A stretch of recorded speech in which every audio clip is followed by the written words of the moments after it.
Well, I passed by this grayish matter further and further, and it really felt like a tunnel somehow. Something surrounded me at least, and I would describe it like a tunnel. Was ich eigentlich nur wie ein Tunnel beschreiben kann. Und dann wurde die Energie leichter. Eventually, the energy became lighter.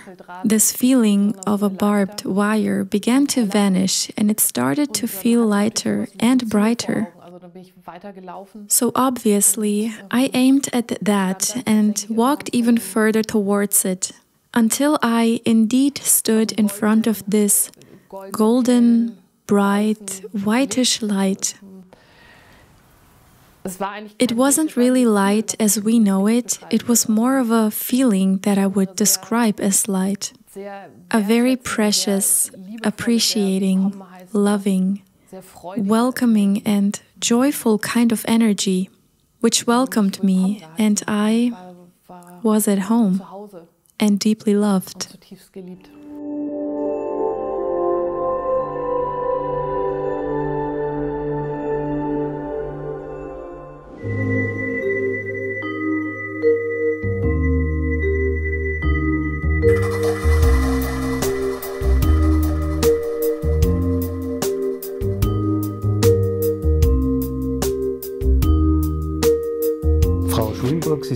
Ms. Schulenburg, you are a life coach, an alternative practitioner, a lecturer, an author, and founder of the Institute for Conscious Living. Nowadays, you are helping people with courses and seminars in a huge variety of ways to deal with their lives in better ways. For example, how to cope with and overcome traumatic experiences. In this, you draw on your own very deep and far-reaching life experiences. I would very much like to talk with you about those today, and so I would like to start with an event which occurred in your childhood. You experienced a near-death experience under very, very tragic circumstances in the course of long-standing abuse by your own father. I'm asking you to begin by giving us some insight into what you experienced. How did the near-death experience come about?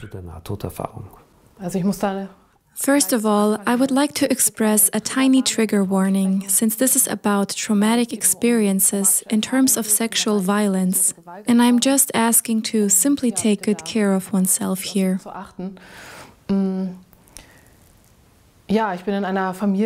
Yes, I grew up in a family which seemed very intact from the outside and which also had very loving traits.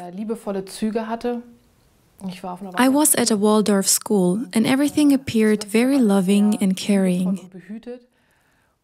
And indeed it was like that, but at the same time, the most horrible things happened in this family. Sexual violence through my father. That was something which started very, very early already. Thus, it seemed to be kind of normal almost. And I know it must sound terrible to say that in such context, but if one, as a small child, doesn't know it any other way, then it simply is a part of one's life, just like brushing teeth. It's just part of it. One knows that it is not good, that it does hurt, that it's ultimately unbearable, but one learns how to deal with it somehow and even how to push it away to a certain extent. Many people suppress that. I have not suppressed it, but rather lived a double life as a child. Were you the only daughter? The only daughter, but I have siblings. At what age did it start? How far back can you remember? Well, it's quite hard to define an exact number. I must have been 3 years old. That's how far my memory goes back. These are mostly memories of emotion, and that is what makes it so difficult. Because as a small child, how can you put such things into words? It's hard enough for children and youngsters to do so, even for some adults. So yes, it started very early, and I've always tried to somehow keep the faith in life itself. Thus, that was the most precious thing which I had. There were several situations where I succeeded to do so, even in extreme situations. For example, one story which I like to tell is the following.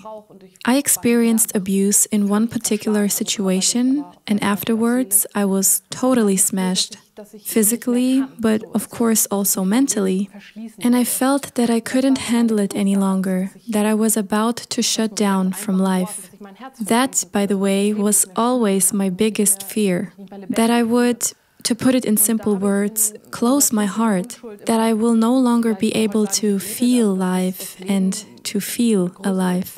Therefore, in my childlike innocence, I would always pray to some higher power and ask it to somehow help me. And in this one particular situation, it seemed like it was just about to happen that I would close myself up and shut down completely. But then I heard the singing of some little blackbird in my ear in a very special way and manner. It still touches me now when telling it. I had the feeling that I could really understand this little bird, and I felt that he was telling me, "Hold on, life is good. Life is on your side, even and especially now when it doesn't feel like that at all." That was my kind of orientation from one special moment to another, which enabled me to gain strength, and I said, life is good, even if it doesn't feel like it. By saying life, I thought of some higher power which is taking care of me, even if I have to endure situations that led me to my physical and mental limits.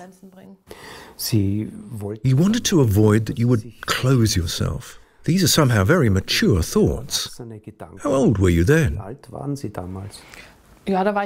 Well, I was little. I assume I was around 4 years old, basically kindergarten age. I am sure that I didn't have these exact thoughts back then as how I am able to summarize it into words today. But that was my constant state of feeling. Deep down, I always knew that this was the most precious thing that I have.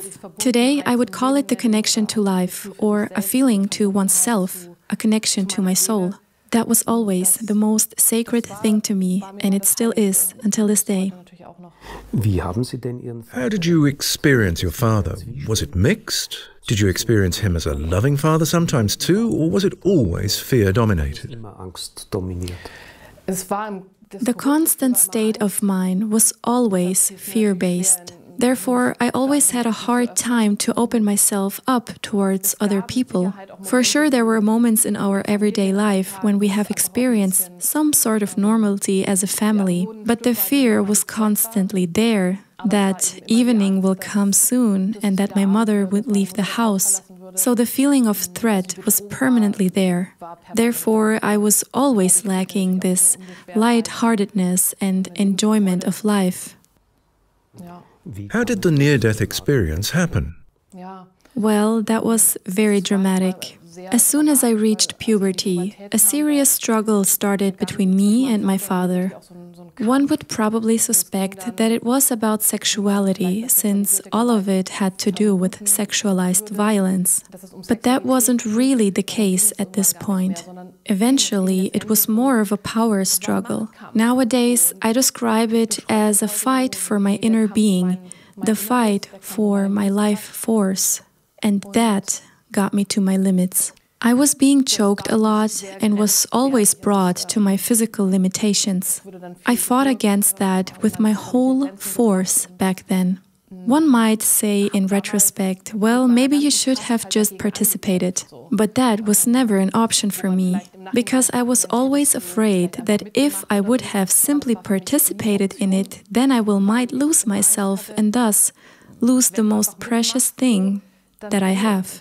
And I could feel that for my father, it was not so much about sexuality, even though the focus was laying there, of course. But it was actually about my soul, as I like to call it today. That was me, my core being and my energy. And therefore, I fought.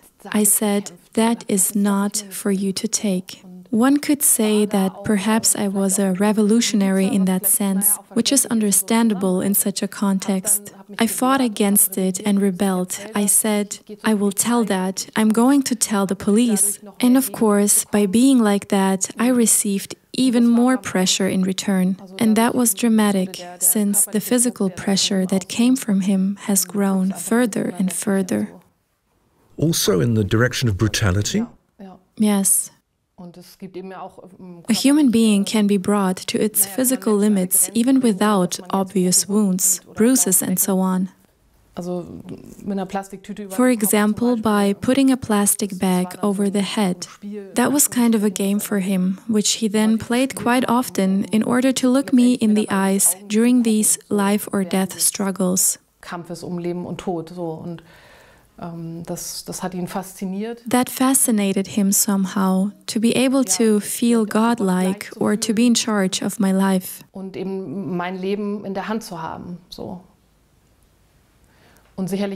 Certainly, these were also methods to make me obey or attempts to break me. That was what I perceived and felt, and I said, "You won't be able to break me." Of course, I fainted many times and wasn't able to tell whether I am just fainting or actually dying. Was it always a fight to survive? Yes, it was a fight. A fight at the limit, which had cost me a lot of energy, of course, life force, life energy, while at the same time having to go on with the normal life like school, hobbies, and so on, things that a teenager usually does. That felt like a balancing act. Even until this day, I sometimes wonder how I was able to deal with this and how I survived it. It seems like a miracle. Apparently, no one saw or noticed anything, or maybe didn't want to notice. I was quite silent, but had very good grades at school, so there was nothing that could have seemed suspicious which could have grabbed someone's attention. Basically, I was focusing a lot on school, since I was attending a Waldorf school and was being taught about topics which nourished my mind and soul. It was something I could hold on to, where I looked for parallels to my own inner fight. Just like these long walks I went on with my dog. These were the anchors that saved me. If you look back on your childhood, do you feel like your mother didn't notice anything about these incidents? Well, that is a good question and probably a common one that is crossing the mind of many who have experienced a similar situation themselves. This question, where was the mother? During the incidents itself, my mother was never at home. She was very active in the spiritual field, received training, and was therefore gone a lot of times, while I stayed with my father. So the question is always, does the mother notice something? I believe that a mother does notice it if her child is feeling miserable. But I also think that one can easily find reasons to overlook that or find excuses for these states. One can rationalize it until it's no longer an issue. Oftentimes, these mothers who look away from those things or cover them up have had some sort of traumatic experiences themselves, which clearly isn't justifying their behavior, but they get very triggered since they witness the trauma in their children and relive their own all over again, and therefore become unable to act against it, suppress it, look away, and try to at least maintain the facade. Kind of like it isn't happening because it's not allowed to happen. Additionally, there is this fear of being seen as an accomplice too, and this is how one gets entangled in it and why it becomes so difficult for family members, especially mothers, to find a way out. But as I've said, this is not an excuse for their behavior. In your circle of friends, you played a role, so to speak, in order to hide your true state of being? Well, I didn't really play it, but I somehow grew up with it since it was simply a part of it. I even told someone recently that apparently back then in kindergarten, I asked another child, "Are those things also happening to you?" But I wasn't really able to put it into words what was happening exactly. I noticed very quickly, though, that it is not good to ask these things. Of course, I was being pressured and received threats that if I would ever tell someone, then this or that will happen. It is comparable to brainwashing. No one will ever believe you anyways. We are a perfect family. Do you want to destroy this family? Do you want to land in a children's home? Moreover, it was a very different time back then. One couldn't open up about such topics as easily as today, luckily. So I believed all that. I believed that my pet would be killed, that I would be killed. I mean, I almost did experience that. It was not until I went abroad that I could finally start to open up about this topic and begin to free myself. I was gone for a year due to a student exchange program and began to carefully open up in order to see, neutrally, how do people react to this?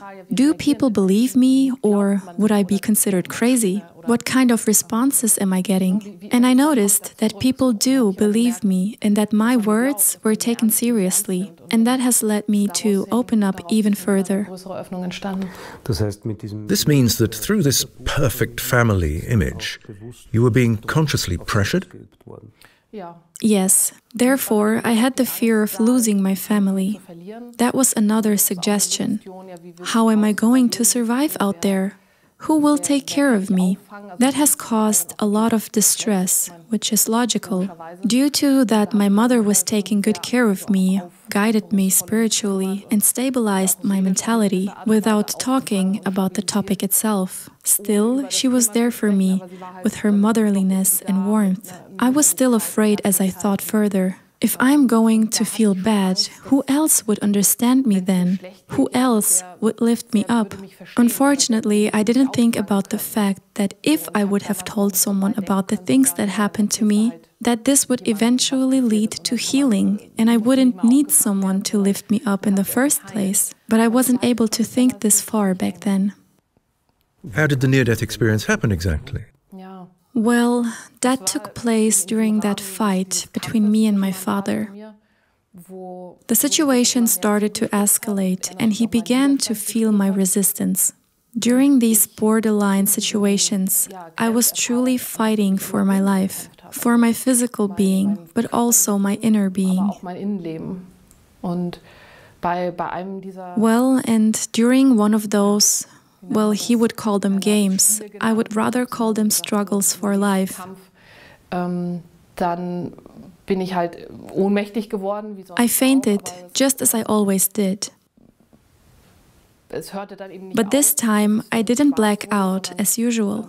I was suddenly aware of myself and awake. Not as I usually am during the day, though, but it was rather awake in a sense of being conscious while being outside of my body. Since that was a very traumatic situation, I had to focus extremely because I was afraid of losing my mind during these times. I noticed that I was not looking into my father's eyes behind this plastic bag, but rather from above. I've looked at him from above. I still remember that very clearly because I had to regain my orientation. I thought, how is this possible that all of a sudden you don't see him from the same perspective anymore, but from above? I didn't realize that in the beginning, that I was out of my body. It took me a few moments to understand that. So I saw my father from above, how he was sitting on me, watched him strangling me. Then at one point I realized I am free. So I am free. Yes, that alone was an unbelievable experience in and of itself. So I saw myself laying there, and to me it seemed like a pale, dead body, really whitish, grayish, without any life in it, lifeless. And I perceived my father as this really dark entity that was sitting on top of me. Of course, I perceived real images, but they were imprinted. They were energetic images. Not only did I saw my physical body, but also this dead energy around it. The impression that belonged to it. Exactly, yes. Then I had an impulse when I saw how he started to revive me. I felt panic, to put it in words, and I thought, I have to leave this place now. So I walked away.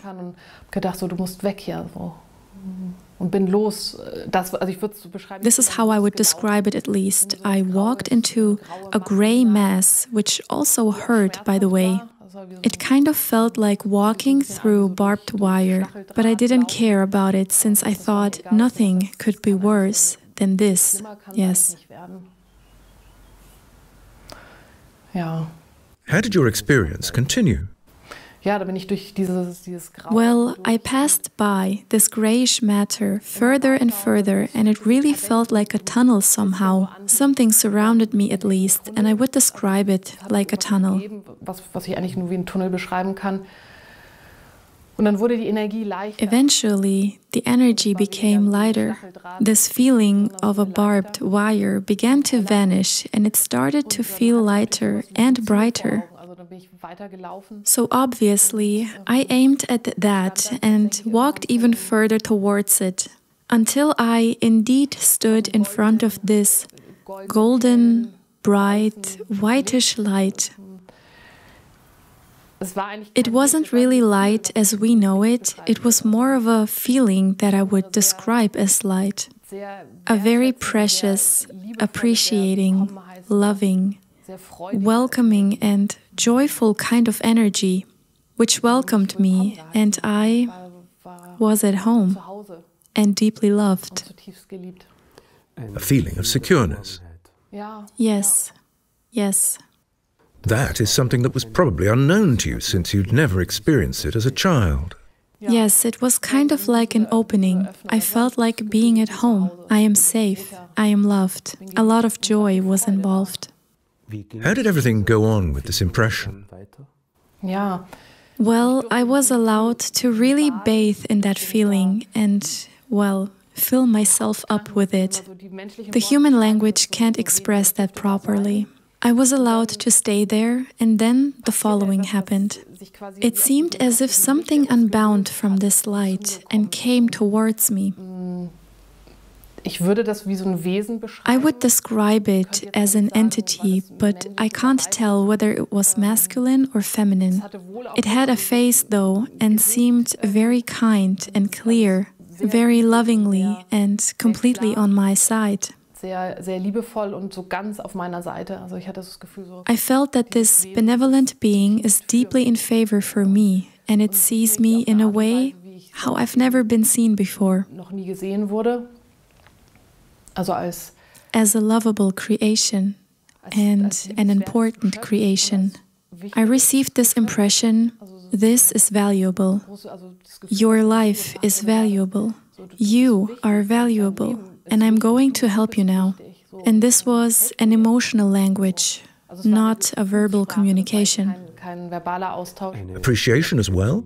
Ja, ja. Yes, yes. Dann entstand da so ein Dialog. So we had this dialogue between us two, a non-verbal emotional dialogue.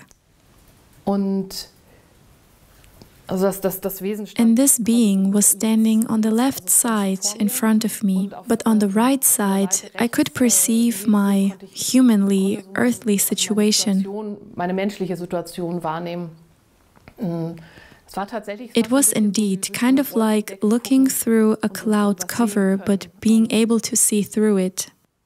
Und da ist mir wieder bewusst That was the moment I remembered in what kind of a situation I really am, and I realized that I didn't want to return there. so, und das habe ich dann. I communicated this to the being. It was quite obvious. Das Wesen schaute mich aber This an. being looked at me and told me, or rather gave me this feeling, it is important, your mission on earth. It is of great value. Wichtig, so deine So Mission auf der actually, you should go down there. Ne, das ist kostbar und also eigentlich müsstest du wieder runter. Und da. In response, I kind of argued, well, I wish I could, but I simply can't deal with it anymore. I have no more strength left for this. Kann nicht mehr. Ne? Ich habe keine Kraft mehr. Also so guck selbst. Look at it yourself. Schon so lange. It has been going on for too long. I am lacking strength in order to endure it any longer. So, weil meine größte Angst war natürlich immer. One of my biggest fear was still that I would close myself up and that his negative energy that has been put upon me constantly would eventually possess me at one point.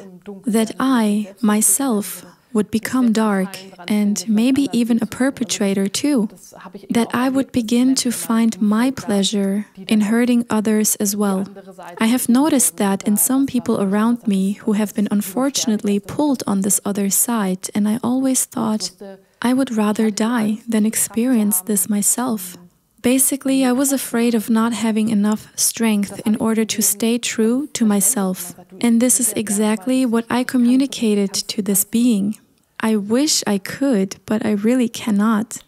Und dann ist dieses Wesen so ein bisschen zur Seite. Afterwards, this being moved to the side and thus opened up some space which enabled me to look further. I was able to see my past up until this experience with my father, and then I was able to look even further than that. I saw that it would continue for some time. Es würde erstmal auch so weitergehen. Basically, seeing into the future? Genau. Exactly. Es würde erstmal so I saw that it would stay this dark for some time. This being opened up even more space, and then I could see that the circumstances would improve at one point. That I would meet a person who would help me to win myself back, to become healthy again. zurückzugewinnen, so, oder wieder gesund zu werden. Und der mir Someone who would support me and attend me, and that eventually my life would become really beautiful. I was able to see that in colors and with energy.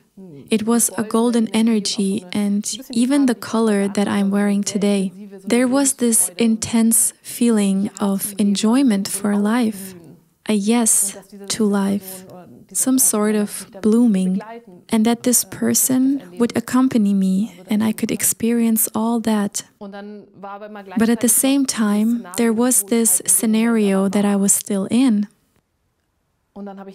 So I looked back and it was almost like weighing it out.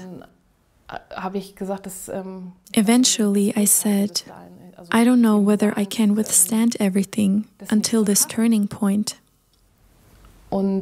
Again, this fear of not making it. So it became clear that I would not return.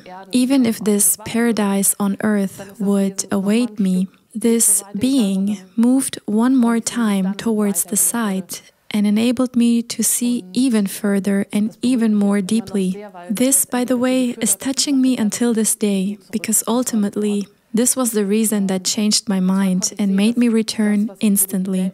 I was being shown which impact I would have in the world in terms of what I am and considering the kind of inner path I've walked. That this was important, like extremely important. And that it would spread almost like a wildfire. I could really feel that if I will continue my path on earth with the open heart of mine, with everything that I am, then I would be able to spread this energy. I've seen it as lights. Many, many lights lit up everywhere as a result. That this grayish field, which I perceived, would become brighter, really bright. And I was able to see that it would have to do with me. In this moment, I understood that I have to do it, and I want to do it. And then, well, this makes me smile. I could have looked even further. Nowadays, I think I should have looked further. But I was already convinced that I want to go back now. There was this life force within me again. The knowledge that everything is fine, even though in this situation it was not. Did you have the feeling during this conversation that it was still your own decision at all times, whether you would leave or stay? Ja, absolut. Yes, absolutely. I was sure in that moment, even if I would have stayed, I would still be loved, and this loving, supportive energy would still be by my side. Thereupon, you consciously returned into your physical body. Is that correct? Yes, that's how one can describe it. As a matter of fact, I gained lots of strength and thought, you can do this, you will make it. To put it in words, I wanted to leave everything behind me and immediately walk back. The feeling was indeed like walking back the path that brought me here in the first place. But this being came closer to me, and honestly speaking, I'm getting quite emotional if I think about it. So this being stood by my side, and there were several of these beings who were suddenly standing behind me too. And they all signaled to me, "You're not going down alone. We are coming with you." And the tall being who I originally talked to transferred to me this huge rush of strength. Sometimes I like to describe it like a sword in one's hand, to speak metaphorically. It was not only a loving energy, even though it was magnificent. It was also this combative energy. We are with you. You won't go down there all by yourself. Kind of like, we are watching over you. You can do this. This strength, you really felt it, didn't you? Die habe ich gefühlt, die spüre ich auch heute noch. I really felt it. I do until this day. Not all the time, but in all kinds of moments, that I am supported. Und die haben mich dann so begleitet. So they did accompany me. We walked past that huge golden light, and even though I didn't stop, I was aware of it from within, and it blessed me in this moment, or it rather gave me something. Mich tatsächlich, würde sagen, wie so gesegnet hat. Kind of like if you say goodbye to someone and you look at this person and think, well, I wish you all the best. That's how it felt to me. Like, I am with you. Anyways, I walked back through this, what I would call tunnel again. In fact, I was running. And I ended up seeing myself, how I laid there, and I felt so much love and compassion for myself. I didn't view myself as this shattered victim that I somehow was in this situation. Even my body. I didn't like my body because I blamed it a lot. I thought if I didn't have a body, all of this wouldn't be possible. But here I realized that this body was precious, that I actually liked it and wanted to take care of it. These were the feelings I had, and I eventually went in there again. Did you find yourself in this awakening situation afterwards? Ja. Yes, I immediately felt human again. The young woman that I was, who had her father right in front of her again. That was painful.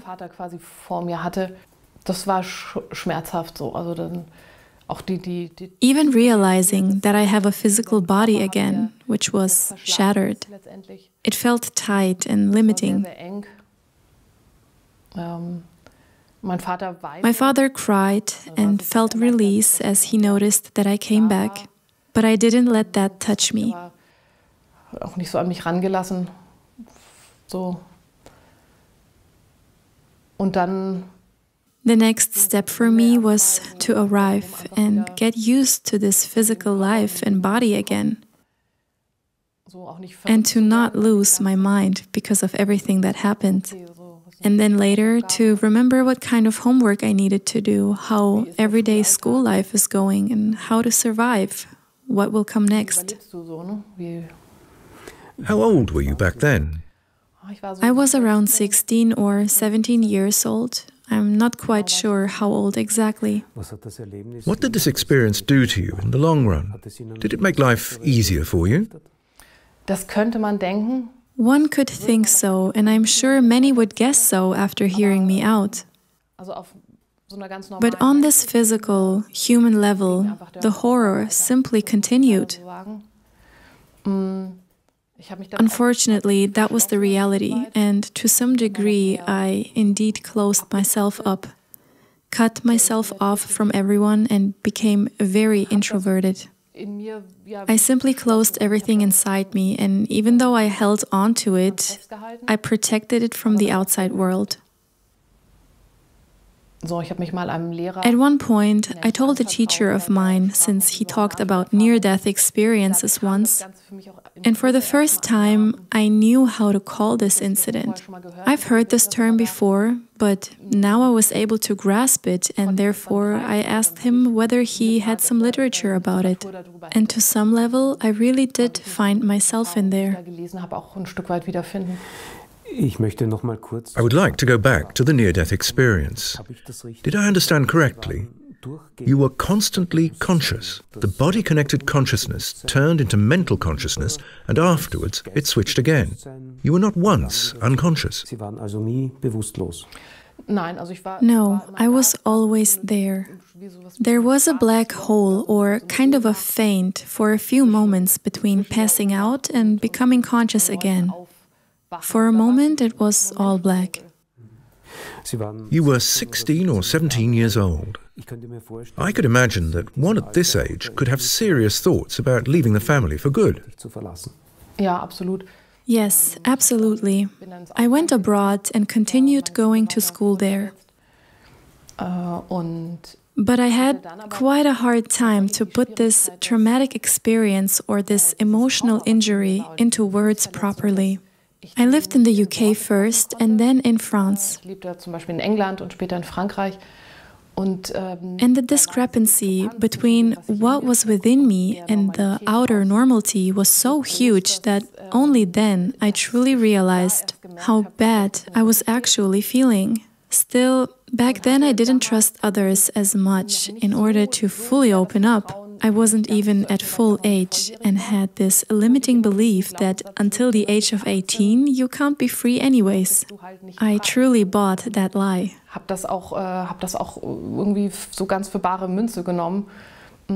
Therefore, I again returned home for a year and graduated from high school. Oddly enough, I felt like even though no one in my family was talking about what is happening, at least I felt like I was understood there. I felt at home there, even though it was in a negative sense. My siblings were there after all, even though no one wanted to admit the truth.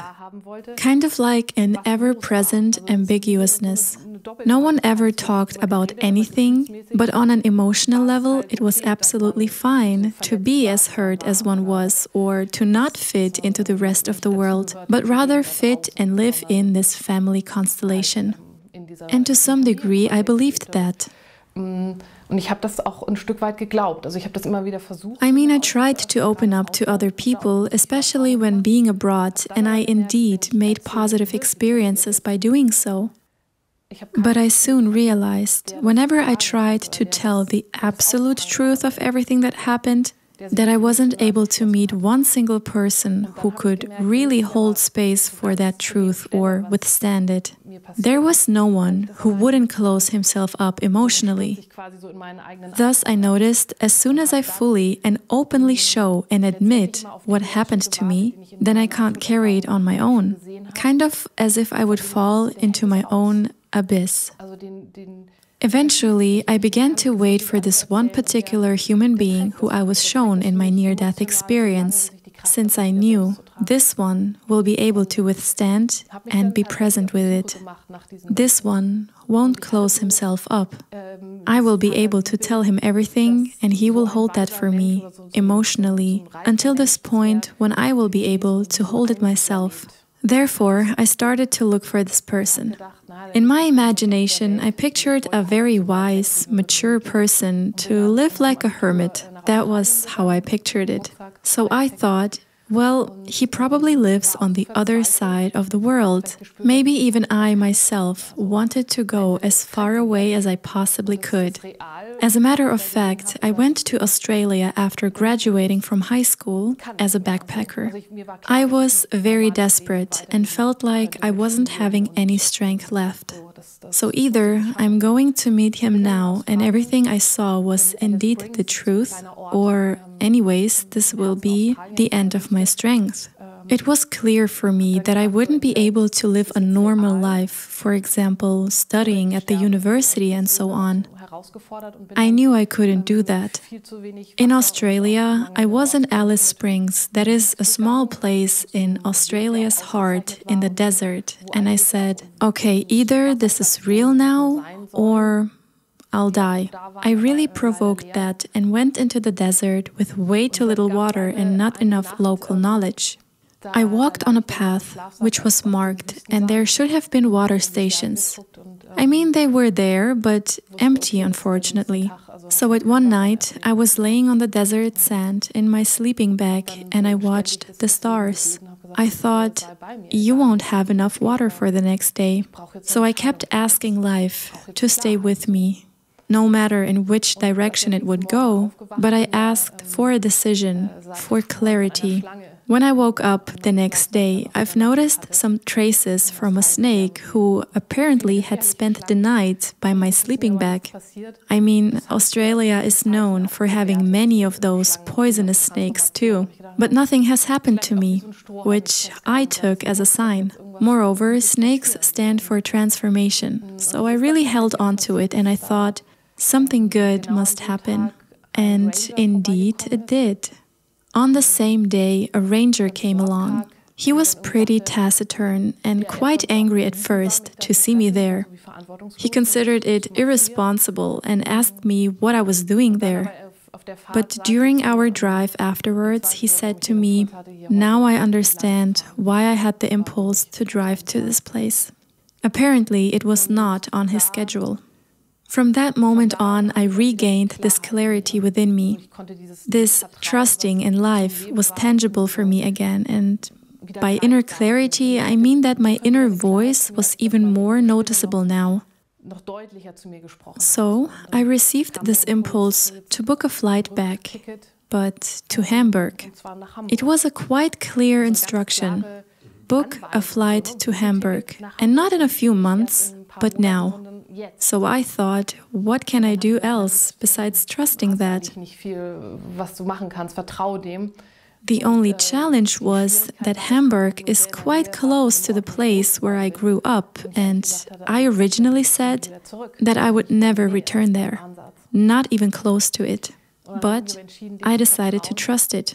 From then on, more and more so-called coincidences occurred, which eventually led me to actually meeting this person. In Hamburg? In Hamburg. In Hamburg. Not in Australia in some random cave, but in a naturopath school, a quite different setting. That was the first time that you could talk about these abusive experiences? Exactly. The beauty of this encounter was that I felt like I would know this person already. Therefore, I was able to trust him from the beginning. I have to differentiate it though, since I still was a very hurt person. And to open up on an emotional level to someone else seemed quite impossible. Still, there was this impulse from the soul. You can trust that one. You know him. Therefore, I began to tell about me and held conversations, step by step. And I noticed that he indeed could withstand it. He could even explain it, why my psyche was the way it was. He had answers to my questions, which were understandable to me, which were useful. Ever since then, everything went uphill. Did you also talk about your near-death experience back then? No, I didn't. I kept that to myself for a very, very long time. Because I thought that this is the most precious thing that I have. Moreover, I was a little afraid that one could say, well, that's some nonsense, your brain tricked you. And I was simply worried about the fact that someone would just ruin this experience for me. I just wanted to protect it from others. Therefore, I only told about it much, much later. I would guess by the end of my 30s. Besides the encounter that you had in Hamburg, were there more important stimuli that were important for your growth in life? Well, the main one was definitely the encounter with this person. Dietmar Schof, a non-medical practitioner, and I had many conversations with him. I became a non-medical practitioner myself, and basically what has helped me immensely, besides the many small factors, the main aspect was that a person could sit in front of me and who would perceive me as a human being. I'm sure that this man is also quite a brilliant therapist, but that was rather secondary. I felt seen as a human, and I felt like someone would finally believe me and even explain to me why I turned out the way I am. That was an important question of mine. Why am I the way I am? And how can I change that? So basically, that was where I got my biggest strength from. Many other things happened as a result of that, of course, since he also told me, look, you've got to do something out of your life. It's not something you have to hide. It's not something you have to fully solve before you can do anything. You can make a difference in people's lives now. From then on, I have led self-help groups for young people or adolescents. I took care of many other people. In reality, it is much easier to understand and hug someone else than oneself. I became a non-medical practitioner and learned about the whole topic of psychosomatic. If one has physical symptoms and doesn't realize that the cause is actually mentally or emotionally. I trained myself even further since I thought, you have to or should learn how to speak. So I attended lecturer training as well. I became pretty active and gained different skills. I kind of saw my fate as a mission then. Up until this day, it is an important topic for me to think, how would it be if one takes this darkness and creates something positive out of it? What if it wasn't just a life punishment or karma, as many would call it? Like, now you're stigmatized and you have to solve it. I don't want to question that either, but what if one would actually draw strength from it and transmute the injury into a beautiful life mission? If one wouldn't just heal on his or her own, but rather do that collectively in unity with others, or even inspire others by example, like, look, it's possible. One can do that. One doesn't have to stay a victim his or her whole life, even if one was a victim at one point. Or one doesn't have to hate men for the rest of one's life. There are ways out. You can be free. You can be strong and powerful and stand for yourself. Nowadays, I work with traumatized people who not only experienced sexual violence, but all kinds of traumas or injuries. It can be a deep wounding of the soul, even if I wouldn't call it deep, because people automatically compare it, which we should not. My point is that I create something good out of it. I can even develop a business out of it and take responsibility for my life. I don't have to receive or be dependent on sickness pay or pension. It's not bad, of course. We are lucky to have these possibilities. But I could also work in this field. Recently, I was able to speak about this topic at Greater, also known as Gedankentanken, and that was kind of revolutionary, to be able to talk about this topic and to say, you can stand on a big stage, and I'm going to say this, how I feel about it. Be beautiful, inside and out, because you are a human and of great value, despite everything that has happened to you. And that's when I, once again, feel the power from the near-death experience. Basically, that was exactly the path that had been predicted to you. Exactly. And the reason why I am so convinced of it is because I know that it wasn't just dedicated to me, or at least I strongly assume that, to formulate it carefully, that this love and support, this you are strong and beautiful and unique and precious, that the feeling which I got from it is actually meant for everyone. I am truly convinced of that. And that every human being, despite the fact whether one had a near-death experience or not, that every human being has this incredibly important mission to bring that which is one's own core or essence into the world. Sometimes that is obvious, but other times, well, I wondered oftentimes if one could tell by looking at my work from the outside, or if that's something that is not quite visible to the public, but nevertheless, I'm still bringing it into the field, into the collective subconsciousness, or in the collective consciousness. Then I prepare it, so to speak. That despite the fact that every one of us has the special mission, every single one is of great value. dass die unfassbar wichtig ist. During those years and decades of reconditioning, did you meet your father again? Tatsächlich 20 In Jahre fact, I had no contact with my father nor with my family for 20 years.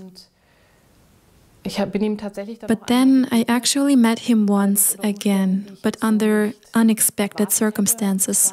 It was at his coffin. und auf eine magische Art und In Weise some magical way, I was being informed that he had died. über eine alte Schulfreundin. A former classmate who unexplainably had my phone number gave me this information. I drove there because basically I wanted to show this injured part of mine. Auch so den Look, letzten Teil, it's den ich over. sagen wollte, es ist vorbei. Also, This man is dead. also ganz menschlich. I just wanted to realize this on a human level. Das war meine Intention und dann That was my intention. gefahren. So I drove there. Lag da in dem He was laying in his open coffin, and so I looked at him. Dann habe ich It was an intense moment, since I usually only encountered him in my traumatic experiences. weil ich eben die Begegnung mit ihm nur eben traumatisch kannte.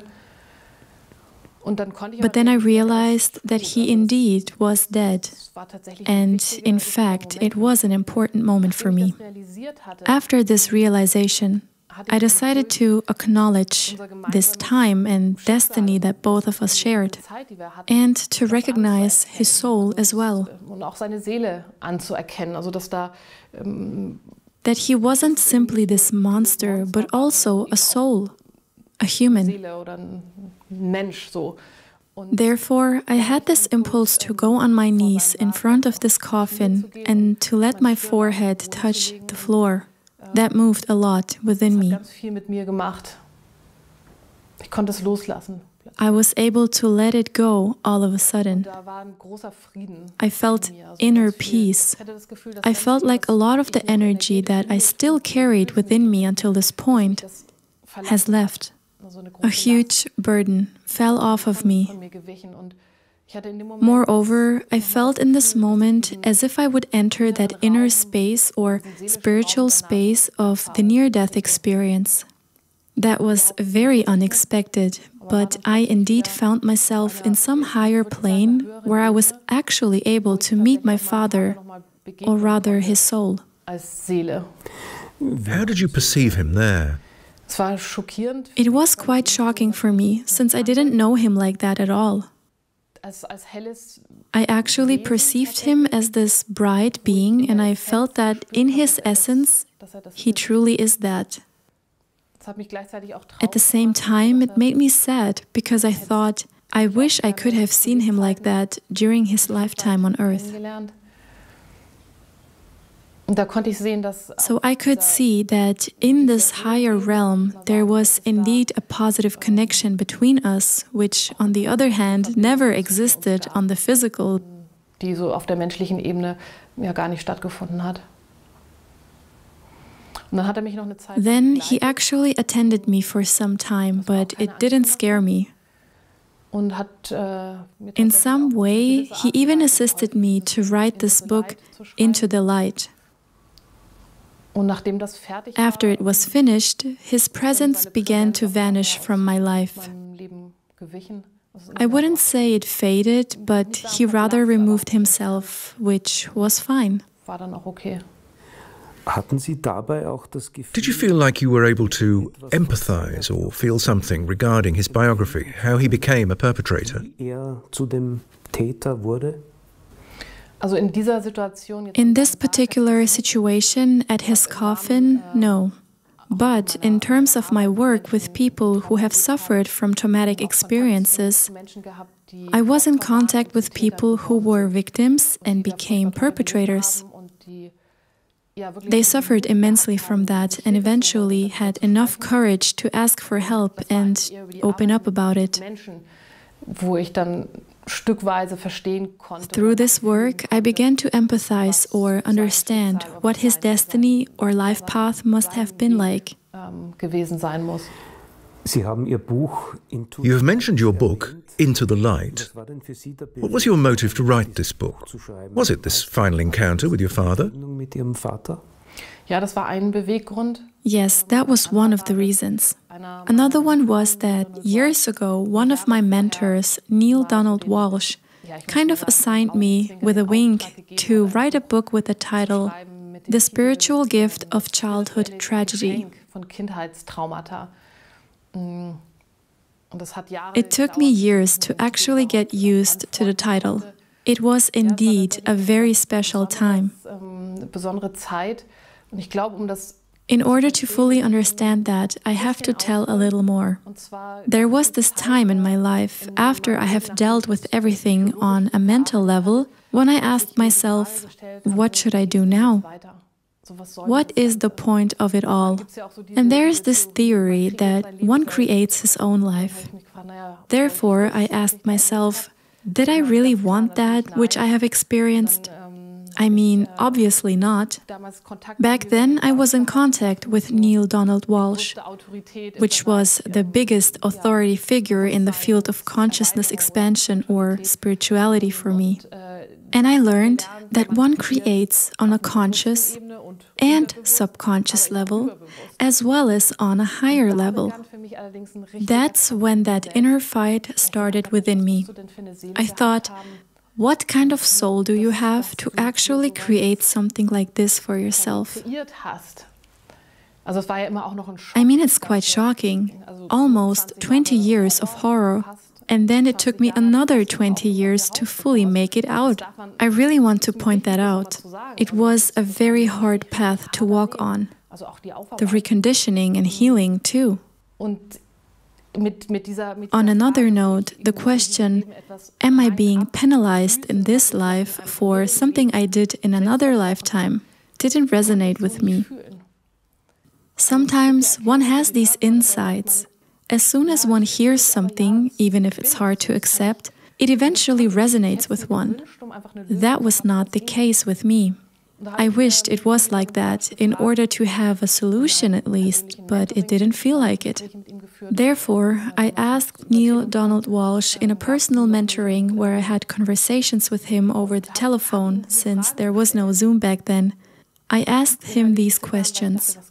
I was shaking inside because I didn't know what kind of answer to expect. For example, I asked him, Neil, I can't forgive. Actually, no, let me be honest with you. I don't want to forgive. In the spiritual field, it is said that one has to forgive in order to be free. But everything within me resisted that. It just didn't feel right. So I said to him, I think there is a better way for me than the path of forgiveness. Back then I thought, am I even allowed to say such things? And he answered, well, then find this way and tell the world about it. Write a book about it. And if you like, call it The Spiritual Gift of Childhood Tragedy. The Spiritual Gift of Childhood Tragedy, also das seelische Geschenk von Kindheitstraumata. But at this time, I was very far away from being able to do that, so I couldn't write it. But I had an impulse again. I thought, your path continues. No one walked it before. Therefore, you're not able to follow someone. But you can find it. Und dann begann eine neue Reise. And then a new journey started with many different encounters. Und which basically made me question a lot of things I have learned in terms of spirituality, for me to experience them. I wanted to experience these things, and obviously I was convinced, especially through the near-death experience, that one can not only know these things, but is also able to experience them. Many times I talked to life and I asked it for help. Please send me people who will give me impulses. Please support me. I do this up until this day, that I ask for guidance in order to find my next step. Or I directly appeal to my soul and I ask it to send me the right impulses and the right people. And back then, when I was allowed to have this experience at my father's coffin, I began to have a feeling for it, or some sort of knowledge, that maybe there could be a gift. Vielleicht auch so etwas wie ein Geschenk liegen könnte. Even in our deepest wounds. I really want to formulate that carefully, though, since we're still human after all, who suffer pain, who are being deeply hurt. And I always encourage to see the human being in and of itself first, to acknowledge and to be able to admit to what degree trauma occurred there. At the same time, there is this knowing that it can go beyond that we can use these negative experiences even as catalysts, even if we push ourselves off through that and discover that this is for sure not what I want. I want to dedicate my life to bring beautiful things and warmth into this world, and openness and appreciation, even if it's just that, which is already a lot. And that, indeed, gifts could be hidden in our deepest woundings. There is this term, externalization process, where something deeply from within is coming outside and may be available to the public. I already wrote 6 books. 4 of them are published, and some even in English. The first ones I published in my name, but then there is one book called Born to Die, Died to Live, which includes these borderline experiences that I had to endure as a teenager. At first I thought, well, I will publish it by using a pseudonym. I had the impulse to publish it, but I thought it's too much for me. Also, to be confronted with the feedback afterwards. But around 9 months later, I published a new edition with my own name and even made an audiobook out of it. Obviously, I was able to grow once again through this process and say, I can carry it on my own a little more now than before and integrate it. Ms. Schulenburg, thank you very much for this conversation. I thank you.